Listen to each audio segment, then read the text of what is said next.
uriya yatanze ubuhamya nyine avuga n'abantu bari kumwe noneho haza no kuvuga nyine ko aribo bagize uruhare mu rupfu rwa Theo. Iyo aravuga ati narakijijwe abatakiriho ndabavuga twakoranaga abariho simbavuga ntaza kubicira CV yabo. Ni nk'ibyo yavugaga noneho twe tukibaza ese itegeko ntago rishobora kumugonga nk'umuntu wivugira wenyine ngo ngewe nishe umuntu wenda hari uko itegeko ribivuga urumva icya mbere mu mategeko y'u Rwanda ibintu bijyanye n'amarozi ngo uyu yaroze uyu ntabwo biba mu itegeko kandi noneho buriya si uburozi ni imyuka mibi. Ibi by'imyuka mibi by'amagini mu mategeko ntaho biba icyo ni icya mbere. Icyo twita uburozi mu mategeko ni Theogene aka Inzahuke ndetse no kuba hari ibigarukwa hati ni ukwibasira umuryango wa Theogene ati rwose abana ba Paul ugasanga bimeze nabi muri iyi social media cyane cyane iyobokamana. Reka twumve ubutumwa cyangwa se icyo aba bavandimwe babivugaho haba Maître Aimable ndetse na Apotre na Prophète. Nawe wivugira biriya hari impamvu nyinshi ashobora kuba yarakonsirise umunyamategeko afite ubumenyi mu by'amategeko azi neza ko ibijyanye n'imyuka mibi mu Rwanda bidahanwa. Nimba ivuga nta impact bizangiraho ntawe uzamana kubera ko navuze biriya.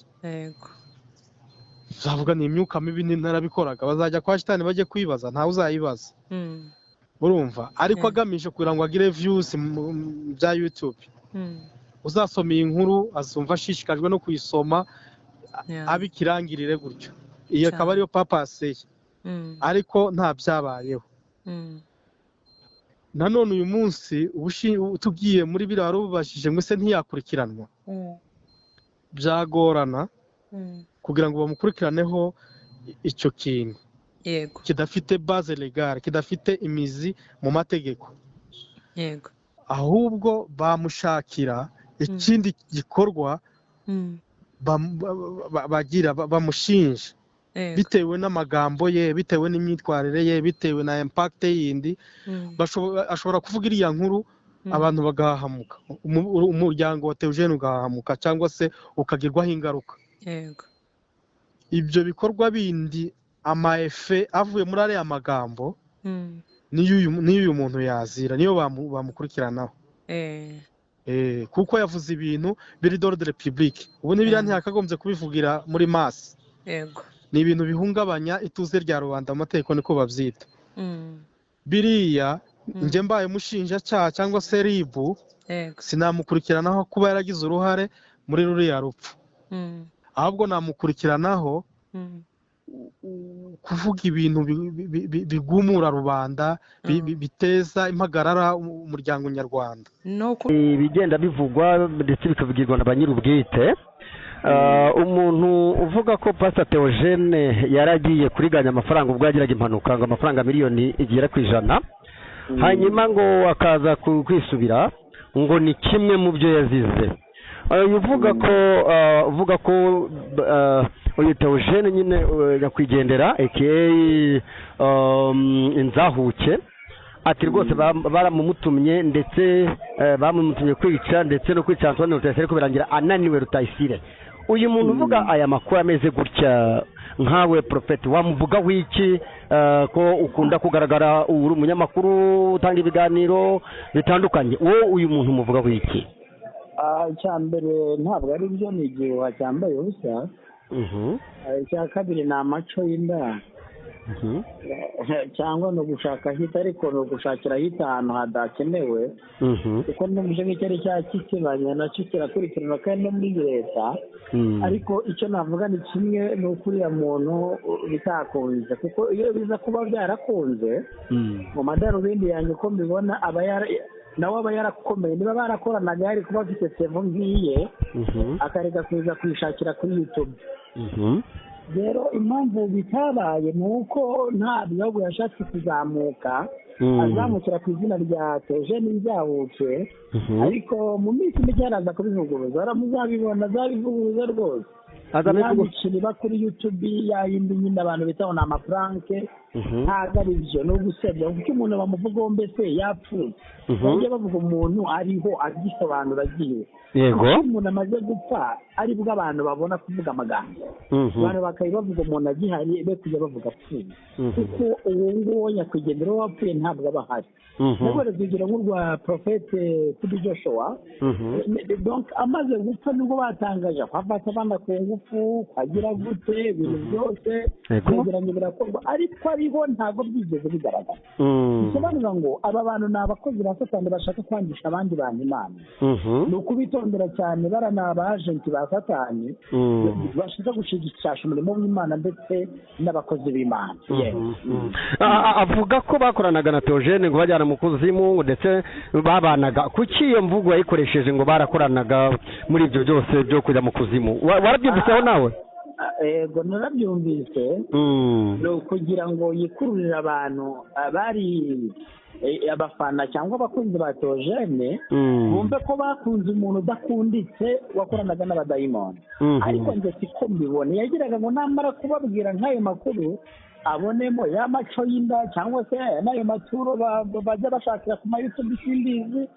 gusa ariko bigaragaza yuko avuga ibinyoma ntaho yaba ataniye n'aricyo urumva amategeko rero ibyo tureba ni ukureba ngo ese uyu muntu ibintu yavuze yabivugiye ese niwe koko wabivuze yego nubwo bidateganywa n'amategeko ariko sura muntu biriya bintu yavuze byaba ari byo ndibuka cyagihe muri corona higeze kwaduka ibintu babishiraga umukuru w'igihugu ngo yarapfuye umuntu akabidemonta ibiki ibintu nk'ibyo ibintu by'ibihuha nyine nka kuriya n'uyu nawe twabifata nk'ibihuha ese nibyo koko ibyo avuga niko byagenze yabigizemo uruhare nubwo twasanga koko ari we wabyivugiye n'akanwa kiwe ukuri kwabyo ni ukuhe mu mategeko hari abantu benshi hari kese nyinshi zibaho twagiye tubona umuntu yibeshera ko yakoze icyaha n'umwana afunganwe n'ababyeyi be bombi cyangwa se ni umusaza afunganwe n'umwana we w'umusore niwe wari ufite ingufu cyangwa se bafunze umwana we izi kese zagiye zibaho iwe hari umusaza ahita avuga ngo ngewe ninjye wishe runaka kanaka ararengana ninjye wishe runaka kugira ngo iwe wagambiriye kugira ngo babohore uriya mwana we iwe afungwe n'ubundi ntacyo yari amaze urumva reka tuguhe ikaze wubana natwe umwanya ku gundi muri Gospel TV ngende Clement Bajyamahe tugiye kugaruka kuri byinshi maze igihe bivugwa muri social media cyane cyane bisa n'ibigaruka ku buzima bw'abakozi b'Imana by'umwihariko Nzahuke Theogene mwakunze kandi mwamenye neza ko yamaze gutaha kwa muri yamvugo kuvuga ko yitabye Imana ariko nyine ntakiri muri ubu buzima turimo hano ku isi yamaze kubuvamo hamaze igihe havugwa byinshi ariko nanone cyane cyane bivugwa ku mudamu we ati bamweretswe bagiye kumugira umudamu abandi baraje ati uyu Nzahuke twarakoranaga ati hariya mu kuzimu n'ibiki byose ati nitwe twanye amaraso ndi banye amaraso ye tugiye kubigarukaho turebe ese kuki uyu muryango waba umeze gutya cyangwa se ibibazo bimeze gutya mu buryo bumwe kubonde nababwiye ko ari ni Gospel TV Theogene uyu Nzahuke ni umukozi w'Imana yagiye akunda kugaragara cyane avuga ubutumwa bwiza ndetse mu butumwa bwiza yagiye avuga yakunze kujya akoresha cyane akoresha ivugabutumwa rye ariko rishingiye ku buhamya bwe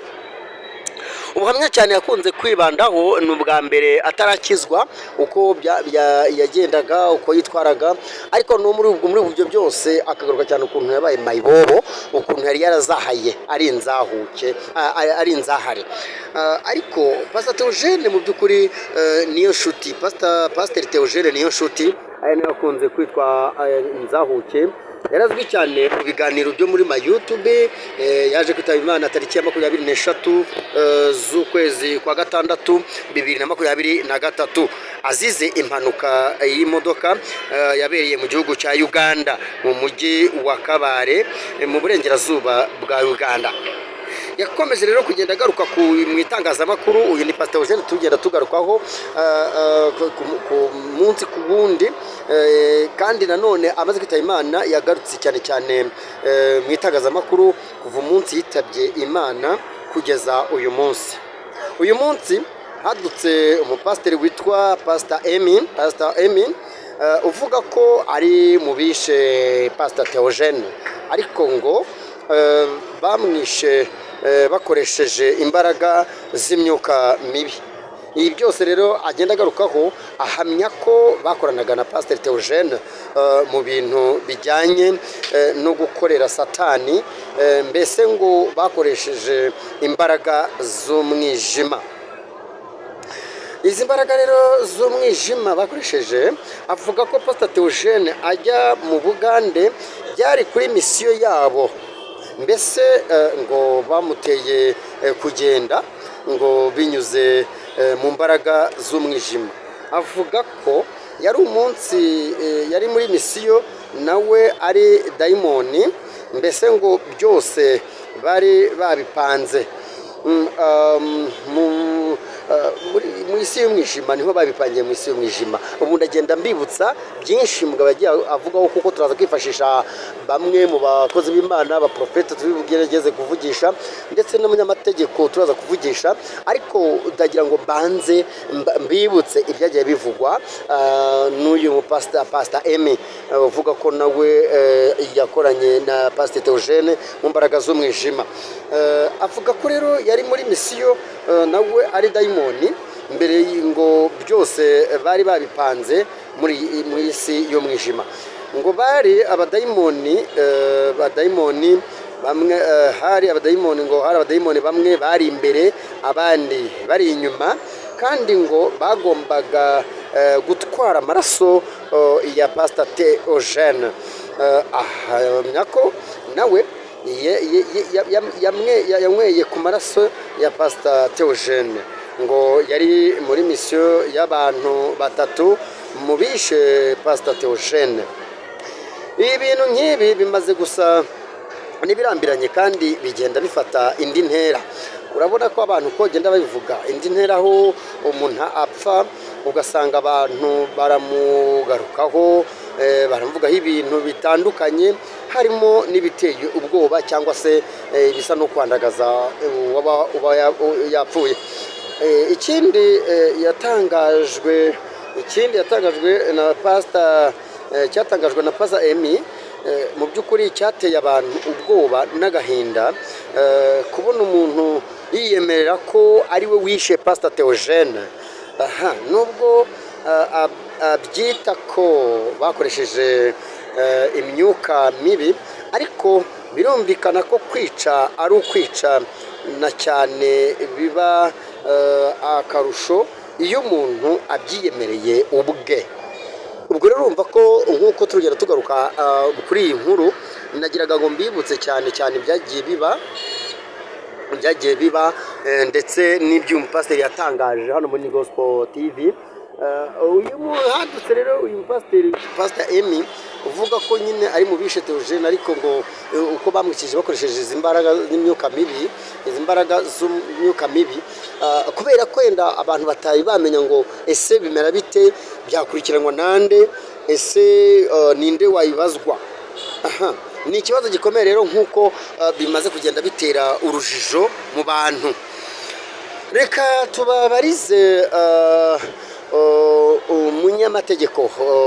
Maître Aimable agiye kugira icyo abivugaho. Maître Aimable yatanze ubuhamya nyine, avuga n'abantu bari kumwe, noneho haza no kuvuga nyine ko aribo bagize uruhare mu rupfu rwa Theo. Iyo aravuga ati narakijijwe, abatakiriho ndabavuga twakoranaga, abariho simbavuga, ntaza kubicira CV yabo. Ni nk'ibyo yavugaga. Noneho twe tukibaza, ese itegeko ntago rishobora kumugonga? nk'umuntu wivugira wenyine ngo ngewe nishe umuntu wenda hari uko itegeko ribivuga nk'umuntu. urumva icya mbere mu mategeko y'u Rwanda ibintu bijyanye n'amarozi ngo uyu yaroze uyu ntabwo biba mu itegeko, kandi noneho buriya si uburozi, ni imyuka mibi. ibi by'imyuka mibi by'amagini mu mategeko ntaho biba, ntaho biba. icyo ni icya mbere. icyo twita uburozi mu mategeko ni administration de substance nuisible. ni ukuntu ushobora guha umuntu biriya bita isumu, wenda warimo utega imbeba kubera wagize uburangare, wa muti warimo ukoresha wusize iruhande aho hafi, abana bawe cyangwa se undi muntu araje arawukoresheje atabizi arapfuye. ariko icyo gihe bavuga ko wamuroze mu mategeko, ariko noneho bakavuga ko wishe umuntu ukoresheje uburozi, ariko bakareba ngo ese umugambi wari ufite ni uwuhe, ese wabikoze ubishaka. aho mu bihano naho hari uburyo k'ibihano biba bihagaze. ibyo ni kadere y'uburozi. noneho kwica nanone tureba umugambi. icyaha cyose kiba gifite umugambi, gucura umugambi, icyo bita intention coupable. turi kuri iyi kese y'umuntu wapfuye.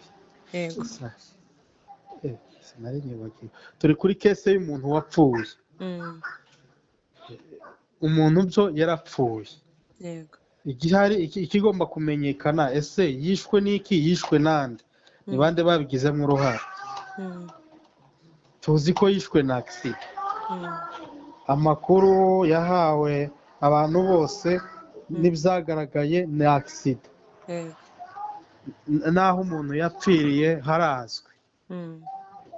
nimba umuntu apfiriye ahantu aho igikorwa cyakorewe aba ari ingenzi.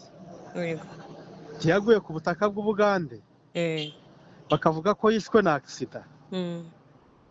ibyo ngibyo rero, icya mbere umuntu ntakiriho yarapfuye, yarashinguwe, yishwe na accident. buriya babyita mu mategeko ntabwo accident yica,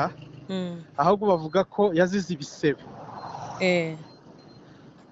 ababigizemo uruhare, umushoferi wari utwaye iyo modoka yamugonze abikoreye nka hano ku butaka bw'u Rwanda, arafungwa azira kwica umuntu. kwica umuntu atabigambiriye, kandi ari accident yabaye. ni accident iba yabaye, ariko babyita ngo ni kwica umuntu atabigambiriye. iyo ahise apfa ako kanya arafungwa agahanwa. hari n'igihe batanga amande bakabarekura bitabaye birebire cyane, ariko igihano aba ari gito cyane ugereranije n'icyaha cyakozwe. umuntu iyo yishe undi bisanzwe bamufunga burundu, kubera ko igihano cy'urupfu cyavanweho, bamufunga burundu. ariko nk'uwakoze accident bene iyi aba yishe, ariko bamuhanisha igihano cy'umwaka umwe, amezi 6, agatanga n'amahazabu bikarangira. noneho dusubire kuri kese ya Theogene. yishwe na accident, yaguye i Bugande. ni ukureba ngo ese nibyo koko yishwe na accident. byari gusa umurambo bawujyanye kwa muganga bakora autopsy. autopsy igaragaza ko umuntu yapfuye azize ibisebe. uwamugonze arahari. ni ukureba ngo ese uyu muntu yari yabigambiriye ko aza kugonga Pasiteri Theo ngo amwice. ibyo nibyo bisuzumwa amategeko. umushoferi twakwibaza ngo ese umushoferi yamwishe ku bushake, yari yabigambiriye ngo ndica runaka nkore ndamugonga mwice. ibyo ngibyo biragoye kugira ngo babikonfirime yego kuko agisida bavuga ko n'icyaha kiri intentionnel involontaire ntabwo ushaka kuba wabikoranye ariko bakaguhana amategeko y'u Rwanda bakaguhana kubera uburangare imprudence hari ingingo z'amategeko zibiteganya baravuga ngo umushoferi wakagombye kugenda gahoro kandi uri kureba aho ugiye iyo ubonye ikintu imbere yawe wakagombye guhita ufata feri kubera ko utashishoje niyo mpamvu baguhanisha kiriya gihano gitoya twavuze ariko umuntu yaguye ku butaka bw'Ubugande ntabwo tuzi amategeko y'Ubugande bijyanye n'amakisida icyo biteganya ariko muri rusange nuko bigenda noneho tugaruke kuri uyu muntu kuri conteste abivuzemo aravuze ngo we akorana n'imyuka mibi yavuze ko hari itsinda babanagamo na Pastor Theogene bakorana n'imyuka mibi noneho Pastor Theogene arateshwa ku byo bababwiye gukora noneho biba ngombwa ko bafata umwanzuro wo kumwica uriya nawe ngo yabigizemo uruhare ari muri timu yagiye kumwica icyo nabivugaho mu magambo make mu mategeko y'u Rwanda nta hantu haba ibijyanye n'imyuka mibi cy'icyaha hari icyo bita association de malfaiteurs ishyirahamwe ry'abagizi ba nabi uriya yari muri iryo shyirahamwe ry'abagizi ba nabi ariko ntabwo ubwo bugizi bwa nabi buri rekone buzwi mu mategeko y'u Rwanda cyangwa se bwemewe mu mategeko y'u Rwanda bivuze ko ibyo avuga nta hantu wabisanga mu mategeko y'u Rwanda twishyize hamwe turi abantu batanu cyangwa batatu tukavuga ngo hari uburyo dushobora kubona amafaranga tugiye twiba nimugoroba kuva saa moya kugeza saa yine tukajya tujya gutegera abantu hariya tukabiba haca abantu haba hari urujya n'uruza rw'abantu kandi abenshi ni abacuruzi baba batashye batanye amafaranga tugacura umugambi tugakora planification tukabishyira mu bikorwa iryo ni ishyirahamwe ry'abagizi ba nabi n'ibindi ariko nabo ntibazwi urumva bakora nyine umva uretse gato turebe turi kureba igikorwa kiri gihanwa amategeko y'u Rwanda kwiba ni igikorwa gihanwa amategeko y'u Rwanda noneho dukoze ishyirahamwe ryo kwiba urumva dupanze umugambi wo kwiba naho tuzajya twibira turabipuranifiye iryo niryo shyirahamwe ry'abagizi ba nabi bagamije kwiba kwica n'icyaha amategeko y'u Rwanda dukoze ishyirahamwe ryo kwica turabipuranifiye tubicuriye umugambi igikorwa twacuriye umugambi kirahanwa amategeko y'u Rwanda gufata abana ku ngufu n'icyaha amategeko y'u Rwanda dukoze ishyirahamwe ryo gufata abana ku ngufu gukorana n'imyuka mibi si icyaha amategeko y'u Rwanda nubwo twakora ishyirahamwe ry'abakorana n'imyuka mibi ibikorwa twakora byose ntaho bizwi mu mategeko y'u Rwanda ntabwo baguhana kubera ko bidateganijwe mu mategeko y'u Rwanda urumva diferanse ahiri gucuruza urumogi no kurumwa ni icyaha dukoze ishyirahamwe ryo gucuruza urumogi twahanwa kubera ko icyo gikorwa twakoze giteganwa n'amategeko y'u Rwanda mu magambo make rero ibijyanye n'imyuka mibi uko byakorwa kose ntabwo ibyo ubwabyo ari icyaha nta tegeko ribihana mu Rwanda nta tegeko ribihana mu Rwanda ababikora rero ntabwo bahanwa mu Rwanda ariko noneho twongere turebe uyu muntu uko ari kwiyemerera ngo yakoze ibi n'ibi ese dufite ayahe makuru ko ibyo avuga ko ariko byagenze biriya ashobora kuba ari kwibeshyera ashobora kuba ari photoshop nimba ari photoshop ari ibya YouTube nawe biriya bintu uwabimubaza yavuga ngo amubesha n'ibi gutwika yego urumva amategeko rero ibyo tureba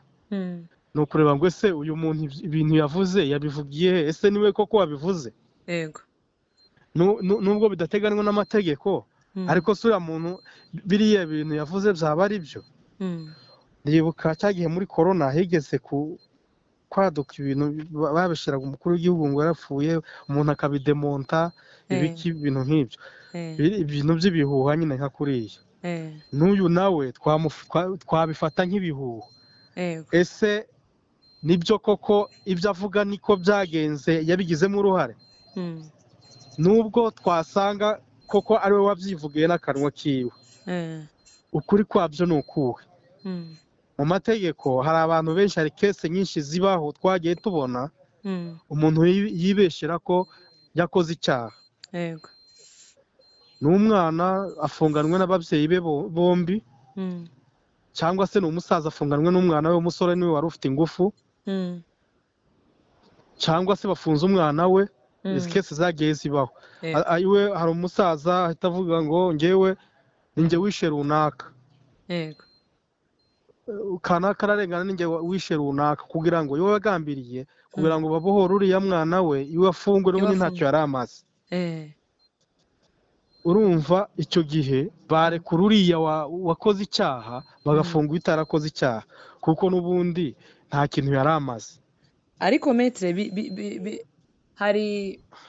navuga wenda nta no kumukurikirana nk'uriya muntu wavuze biriya wenda ngo buretse gato ndacyarimo nguha teori nkwereka yuko bishoboka ko ibyo yabivuze ashobora kuba yarabivuze yibeshera nari nguha urugero rw'umubyeyi ushobora kuvuga ngo ni amakese yabayeho iho ntabwo ari n'ibintu akavuga ngo ni njye wishe runaka kugira ngo basove uriya muntu bafungure uriya muntu nyir'icyaha ibyo byagiye bibaho hari kese z'amaviyore umwana w'umukobwa wakundanye n'umuhungu umuhungu amutera inda ariko n'umwana muto utarageza imyaka y'ubukure iwabo w'umukobwa bateza rwaseri abafungisha umuhungu umukobwa yarabyaye hanyuma umuhungu iwe arafunzwe umunsi wo kuburana umukobwa akiyaranje agatira umwana w'uruhinja akagenda amuhetse dore umwana kanaka bavuga ko yanteye inda ndabyara dore umwana nguyu tujye gupima ADN niba ajya gupima ADN barasanga wa mwana nta sano bafitanye n'uriya bamurekure urumva icyo gihe azaba abikoze gutyo akoze icyaha cyo kubeshya cyangwa se cyo kuvuga ibitari byo kugira ngo bafungure uriya muntu haba hari impamvu runaka uyu muntu rero nawe wivugira biriya hari impamvu nyinshi ashobora kuba yarakonsirise umunyamategeko afite ubumenyi mu by'amategeko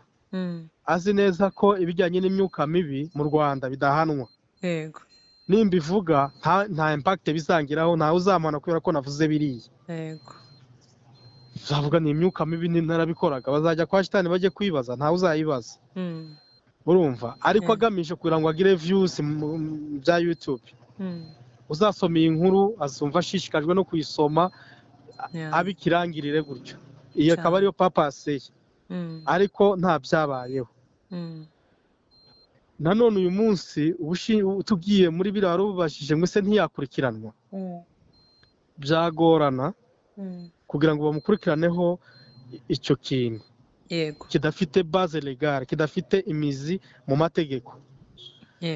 ahubwo bamushakira ikindi gikorwa bamushinja bitewe n'amagambo ye bitewe n'imyitwarire ye bitewe na impact yindi ashobora kuvuga iriya nkuru abantu bagahahamuka umuryango wa Theogene ugahahamuka cyangwa se ukagirwaho ingaruka ibyo bikorwa bindi amaefe avuye muri ariya magambo niyo uyu muntu yazira niyo bamukurikiranaho kuko yavuze ibintu biri d'ordre public ubu n'ibiriya ntiyakagombye kubivugira muri masse ni ibintu bihungabanya ituze rya rubanda amategeko niko babyita biriya njye mbaye umushinjacyaha cyangwa se ribu sinamukurikiranaho kuba yaragize uruhare muri ruriya rupfu ahubwo namukurikiranaho kuvuga ibintu bigumura rubanda biteza impagarara umuryango nyarwanda no kongera kugarura navuga ngo ni ibyarangiye umuntu niba yarapfuye byararangiye nyine byararangiye byakwitwa agashinyaguro mu mategeko y'u Rwanda birahanwa gushinyagurira umurambo ariko ntabwo twabyita gushinyagura umurambo kuko mutilation de cadavre ni ukuvuga ngo umuntu yapfuye umuvuzeho amagambo mabi iruhande rw'intumbi ye urafashe uyikubise inkoni kandi umuntu yapfuye umukubise inkoni umugize gute umuvuzeho amagambo icyo ni icyaha ariko noneho icyaha uyu muntu yakoze nge mbaye umushinjacyaha icyo namushinja ni ukuvuga amagambo ahungabanya ituze rya rubanda runaka wari uzwi wari ukunzwe wari umeze gutya bamuvuzeho ibi n'ibi n'ibi ibyo rero twe tubyumva rubanda tubyumva biratuma turara tudasinziriye hari abashobora kwiruka hari abashobora guhungabana hari abashobora guhahamuka kumbe runaka ni uku kumbe biriya ni uku kumbe ibyo bintu rero bituma sosiyete ihungabana nicyo cyaha ese ubundi kubivuga iyo ajya kwirega nimba ari ukwirega nimba ari ukwihana akegera pasiteri cyangwa padiri cyangwa shehe akabimubwira mu buryo bwabo bw'ibanga ntiyari kuba akijije ubugingo bwe kubivugira kuri murandasi mu buryo bw'ikoranabuhanga ku isi yose kugira ngo imwumve cyane cyane u Rwanda kuko ariho yabivugiye bigamije iki bigamije kugumura abaturage bigamije guhungabanya ituze ry'abaturage icyo nicyo cyaha yagira no gusansibiliza abaturage ko iyo myuka mibi ikora wenda ntawamenya ibyo ngibyo byo mu mategeko ntabwo bigize amategeko byakwitwa nanone kugumura abaturage kugumura abaturage hari abagumuka bavuga ngo ese ibi n'ibi n'ibi bashingiye kuri iyo ntuzi kuri ibyo yavuze rero mu magambo make nta hantu itegeko ry'u Rwanda ryateganije guhana ibintu by'imyuka mibi ariko ntibivuze ko uwabikoze byamugwa amahoro yabireke byarangiriraho bamushakira ikindi cyaha gikomoka muri ibyo bikorwa mu byo yakoze mu byo yavuze hashobora kuvamo ibindi bintu bikomeye yahanirwa nubwo igikorwa nyirizina kitari icyaha ariko hari ibindi byazamukira muri cya gikorwa byazamukiraho Maitre murakoze cyane ariko uriya njye ndabibonamo ibintu bibiri icya mbere aribeshyera njye niko mbyumva aribeshyera biriya byose nta byabayeho niyo point de vue yanjye icyo ni kimwe ariko nanone nimba byaranabayeho n'ubu aracyabirimo ntabwo arakizwa urumva nyine abanyamakuru benshi n'ibyo bagiye bamubaza ntago urakizwa n'ubundi ushobora kuba waje kugira ngo usansibirize n'abandi bashaka kubijyamo ahubwo babijyemo kuko nawe yavugaga ati abantu benshi barimo kumuhamagara bambaza ngo ese koko aho hantu uvuye hari amafaranga natwe tujyeyo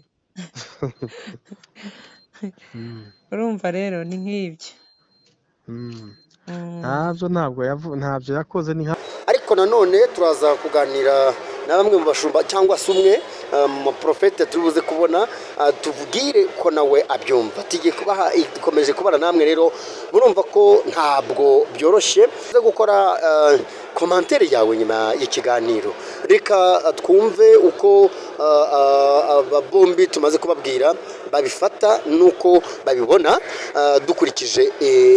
uko cyangwa se uko mukurikije uko nagiye ntangira kubereka ishusho y'uyu Pastor Emmy wiyemerera ibi bintu bijyanye na Pastor Theogene aka Nzahuke ndetse no kuba hari ibigarukwa hati ni ukwibasira umuryango wa Theogene ati rwose abana ba Paul ugasanga bimeze nabi muri iyi social media cyane cyane iyobokamana. Reka twumve ubutumwa cyangwa se icyo aba bavandimwe babivugaho, haba Maître Aimable ndetse na apotre na prophète Ineza Moses. Hano prophète Ineza Moses, muraho neza? Muraho neza. Uhamagawe na Clement Bagemahe muri ni Gospel TV, tushatse ngo tuganire nawe, urabitwemerera tukugira icyo tukubaza ku bijyanye n'ibikuvuga ubu ngubu bigenda bigaragara mu bahanuzi bamwe na cyangwa abantu bavuga kuri social media cyane cyane kuyobokamana? Ntacyo bitwaye rwose. Nta kibazo? Nta kibazo. Ineza Moses, ubwa mbere tuvuganye nawe cyangwa dukoranye ibiganiro muri Gospel TV. Uyu munsi hari ibigenda bivugwa ndetse bikavugirwa na banyir'ubwite. Umuntu uvuga ko Pastor Theogene yaragiye kuriganya amafaranga ubwo yagiraga impanuka, ngo amafaranga miliyoni igera ku 100, hanyuma ngo akaza kwisubira ngo ni kimwe mu byo yazize. Uvuga ko uyu Theogene nyine yakwigendera aka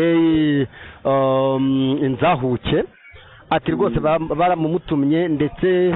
bamumutumye kwica ndetse no kwica Antoine Rutayisire ko birangira ananiwe Rutayisire. Uyu muntu uvuga aya makuru ameze gutya nkawe Prophet, wamuvuga wiki ko ukunda kugaragara uri umunyamakuru utanga ibiganiro bitandukanye, wowe uyu muntu umuvuga wiki? Icyambere ntabwo ari byo, ni igihe cyambaye ubusa. Icya kabiri ni amaco y'inda, cyangwa no gushaka hita, ariko no gushakira hita ahantu hadakenewe, kuko n'umuje nk'icyari cyakisibanya nacyo kirakurikirana kandi no muri leta. Ariko icyo navuga ni kimwe, ni ukuriya muntu bitakunze, kuko iyo biza kuba byarakunze mu madarubindi yanjye uko mbibona nawe aba yarakomeye. Niba barakoranaga yari kuba afite sevo ngiye akareka kuza kwishakira kuri YouTube. Rero impamvu bitabaye ni uko nta bihugu yashatse kuzamuka, azamukira ku izina rya Theogene Nzahuke, ariko mu minsi mike araza kubivuguruza, muzabibona azabivuguruza rwose. Yabicira kuri YouTube yayindi nyine abantu bitaho na amapranke, ntabwo ari byo, no gusebya kuko umuntu bamuvugaho mbese yapfuye. Bajya bavuga umuntu ariho agisobanura agiye. Yego. Umuntu amaze gupfa ari bwo abantu babona kuvuga amagambo. Abantu bakayibavuga umuntu agihari be kujya bavuga apfuye. Kuko uwo nguwo nyakwigendera wapfuye ntabwo aba ahari. Nabwo rero nk'urwa Prophète Kubi Joshua, donc amaze gupfa nibwo batangaje ko afata abana ku ngufu, kwagira gute ibintu byose kugira ngo birakorwa, ariko ariho ntabwo byigeze bigaragara. Bisobanura ngo aba bantu ni abakozi ba Satani bashaka kwangisha abandi bantu Imana. Ni ukubitondera cyane, barana abagenti ba Satani bashaka gushigikisha umurimo w'Imana ndetse n'abakozi b'Imana. Avuga ko bakoranaga na Theogene ngo bajyana mu kuzimu ndetse babanaga. Kuki iyo mvugo yayikoresheje ngo barakoranaga muri ibyo byose byo kujya mu kuzimu? Warabyumviseho nawe? Yego narabyumvise. No kugira ngo yikururire abantu bari abafana cyangwa abakunzi ba Theogene bumve ko bakunze umuntu udakunditse wakoranaga n'abadayimoni. Ariko njye siko mbibona, yagiraga ngo namara kubabwira nk'ayo makuru abonemo ya maco y'inda cyangwa se n'ayo maturo bajya bashakira ku YouTube simbizi gusa, ariko bigaragaza yuko avuga ibinyoma, ntaho yaba ataniye nari icyo neza byo bavuga ngo yanyuraga i Remera akagenda n'ibintu bisekeje gusa. Ntabwo wabibonera foromire biriya. Rero kuvuga ngo yajyanaga nawe ni ukugira ngo abantu bamwumve bamukurikirane ndetse bamutege amatwi, ariko mu by'ukuri ntabwo ari byo, ni ukubeshya, ni ikinyoma cyateguwe, ni ikinyoma cyazanye gishyirwa hanze. Kuko numva atuye Kagugwe, umuntu uba mu nzu y'ibihumbi 25, numva urwo rwego yaba ariho rwose yarajyanaga na Pastor Theogene, akaba afite fondation reka tubyemere koko niba ari byo umuntu wajyaga ikuzimu bakagira ayo mafaranga miliyoni 100 yakaba ari muri ubwo buzima ntabwo ari icyo ni ikinyoma cyambaye ubusa rero dore kujya baza kubeshya abanyarwanda n'abanyarwandakazi cyangwa n'abanyamahanga ibyo bintu ntabwo byigeze bibana umuteguro bateguye nta gakino yakinnye ariko kazangiza avenire ye kazangiza ejo hazaza he kandi watangiye uvuga ko ari amafaranga cyangwa ari uburyo kugira ngo yiporomotingire kuri Pastor Theogene Nzahuke aragira ngo yiporomotinge ku izina rya Nzahuke ariko bizanamwangiza uko byagenda kose none uzamuhamagara ngo amusengere kabiri avuga ngo umuvugabutumwa bwarangiranye n'izo puranke kuko numva nta kindi cyizere afite mu bantu kuko yarariye yakuze akabivuga hari kuko barakoranaga noneho akagaragaza ibimenyetso noneho tukabimenya ko kuko Pastor Theogene ajyayo rero ntacyo yakoze ntacyo ceke mu izina rya Yesu ntagende ntabwo ari ibintu bizima ntabwo ari byo hanyuma se yavuze kuriya uri Prophet Neza Moses ubona abashatse kugira ngo agire ibyo yubaka kuri bande cyangwa asenye bande ni ibiki duye shusho abayubatse iki abasenye iki ngo yagiye kuri Rusayisire aramunanirwa cyangwa n'ababaza koze n'abandi bagenda bavuga bigaragaza yuko ari amazina akomeye yagiye ahitamo kugira ngo agaragara muri social media kugira ngo yazamukire rero ayo mazina asanga adakorwaho ayakoze asanga yamujyana muri libu ahitamo rero kuvuga Theogene gutyo ariko ameze nk'agaragaza ibimenyetso bitariho ariko bitigeze bibaho rero ikintu abagambiriye ni ibintu bibiri byonyine ni ugusebya abantu b'Imana bagihagaze mu murimo w'Imana niba avuga ko uriya donc icyizere cy'abakozi b'Imana kigenda kigabanuka ni ukugira ngo umurimo w'Imana ukomwe mu nkokora ni kimwe niko Nehemiya yavuze mu cyo 30 noneho icya kabiri yaragambiriye ni ukuzamuka kugira iyo hiti kuzamuka nyine urwego rwe rukazamuka ariko ntabwo ari byo ni ukubeshya ariko kuzamuka ndumva ataranazamutse ko mu gitondo yaragarutse agaragaza ari guhanura rero nakoze igana ndavuga ni mu minsi mike muzamubona rwose avuga ngo baramwoheje bande kareka abantu basigaye baraje kuri YouTube mukanaka yanyweje n'undi yanyweje nuvuga ngo umva iguye umuntu awutayigera ijanja ibintu byabaye ibibazo uriya rugo rumaze kubura nyakwigendera umwe ngo azarongora madame we ibyo birashize undi nawe ngajyanaga n'umugabo we urumva ni uguhungabanya umuryango kwa gutesha agaciro umuryango kubera iki wumva ko yaba ari kumuharabika senda atari Imana amubwiye ngo azabivuge ntabwo Imana ivuga kuriya iyo Imana ivuze kuriya abantu bose bagira ituze ntabwo bibaza ku bintu Imana yavuze ikimenyetso kigaragaza ko Imana yavuze umuntu agira ituze arabyumva akabyakira rero ntabwo ari ibyo Imana yavuze rwose ubwo yatumwe nande rero yatumwe na Satani biravuga ngo bakomoka kuri Satani abanyabinyoma n'abakizera Imana na Satani yatumwe na Satani n'umwagenti wa Satani biriya bavuze se hari ingaruka bigira ku bakozi b'Imana hari ingaruka nziza cyangwa mbi bigira ku bakozi b'Imana bigira ingaruka nziza ku bakozi b'Imana imwe yo gukomera no gukora no gusenga cyane bakareka kwirara kuko urabona ntabwo buragera aho Satani atatera ibuye rero bituma udasinzira ugakomeza ukajya ku gicaniro ugasenga icya kabiri ingaruka mbi igira ku murimo w'Imana ni icyizere abantu batesha abandi bantu icyizere avuga ariko kanaka twamwizeraga uyu warizewe ibyo ngizo nizo ngaruka abakozi b'Imana bahura nazo hanyuma Prophet Neza Moses nakuye ko dikrema bagema he tugenda tuganira yego ndakuzira umunyamakuru mwiza w'umuhanga kandi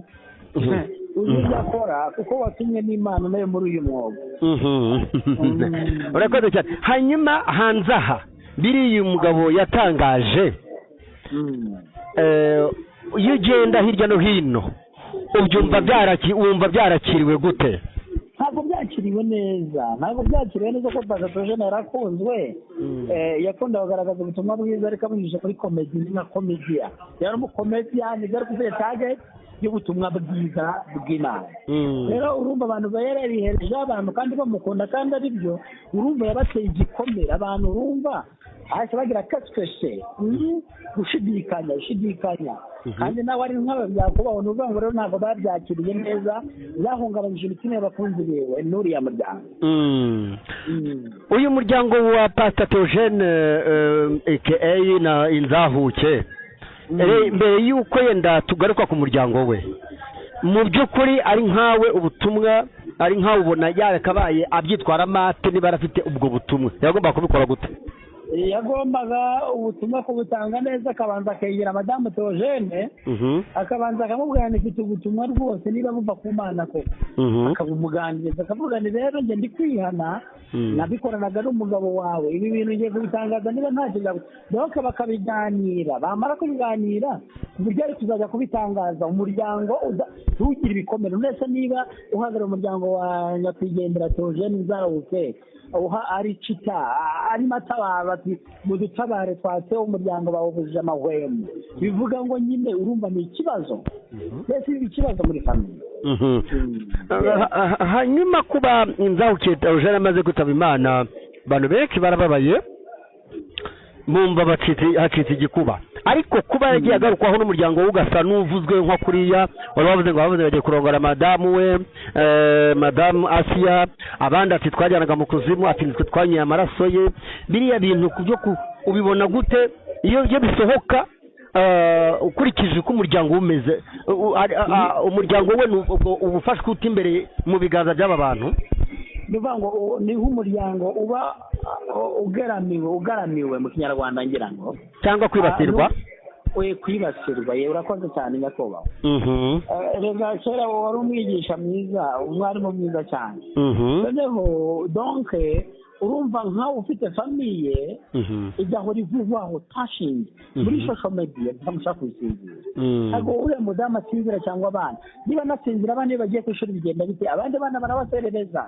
izo ni ingaruka mbi z'ibyo ngibyo bikorwa rero byakabaye bihagarara rwose bakareka gukina n'undi muryango kuko ntabwo ari byiza nta nubwo ari